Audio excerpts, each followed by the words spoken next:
है, सुबह भोजन होता नहीं था और शाम को भोजन छूटता नहीं था।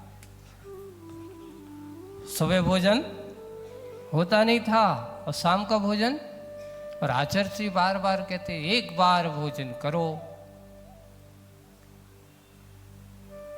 एक बार भोजन करने की आदत डालो। यहां तक कि कई बार डांट भी पड़ा। अब क्या करें, कुछ समझ में नहीं आ रहा है, कैसे होगा। तो अपन ने सोच लिया कि अब कैसे होगा। अब तो अपन लगता है कभी मुनि बन पाएंगे कि नहीं बन पाएंगे, कमजोरी है अपनी ऐसा। अब आचार्य जब भी होते थे यही सोचते, बार बार क्लास चलती या कोई भी होता तो एक इनडायरेक्ट रूप में कटाक्ष या कुछ भी होता है, देखो ऐसे होगा।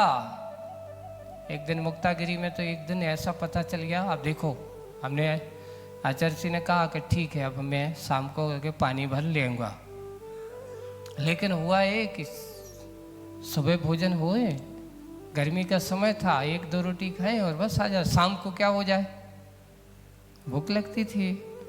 तो अब कुछ समय तो ऐसा कर लिया। आचार्य जी ने कहा तो ठीक है, महीना 15 दिन अपन ने चलाया, नियम लिया या कुछ किया। आचार्य जी को नहीं बताया, लेकिन ठीक आचार्य जी हम करेंगे, साधना किया।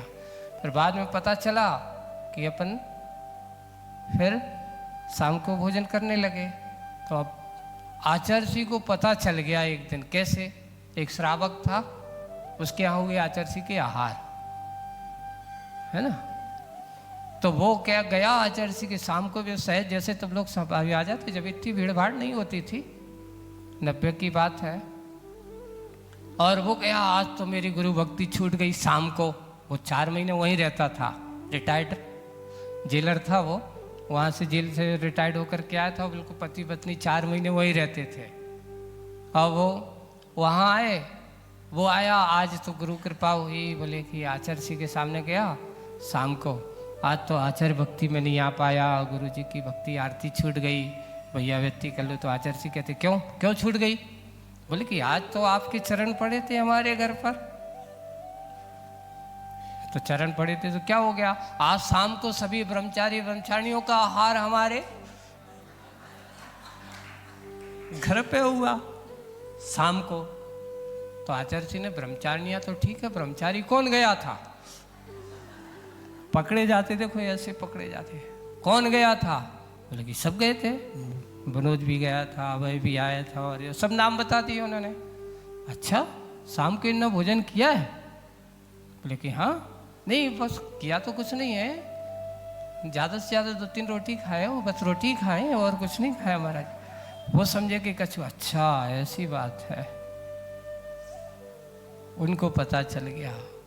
अब दूसरे दिन सुबह सुबह से आचार्य जी कहते हैं डांट लगा करके, ये बताओ तो लोग यहाँ किस लिए आए हो, सिर्फ खाने पीने के लिए आए हो कि साधना करने के लिए आए। उस दिन कोई भी कोई कार्य करने, चलो पढ़ो, कोई काम नहीं है।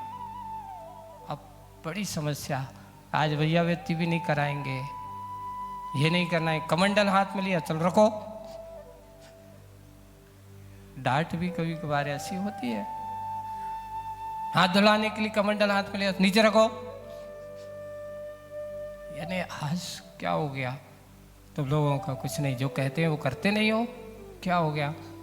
बोले कि तुमसे कितनी बार कहा कि एक बार भोजन करना है। आचार्य जी अब वो चुपचाप रह जाओ, आपको पैसे नहीं, लेकिन आपको किसने बताया कि दूसरी बार भोजन करते हैं। बोले कि क्या ये चीज छुप सकती है, समाज में रहते हो, समाज में कोई भी चीज छुपने वाली नहीं है।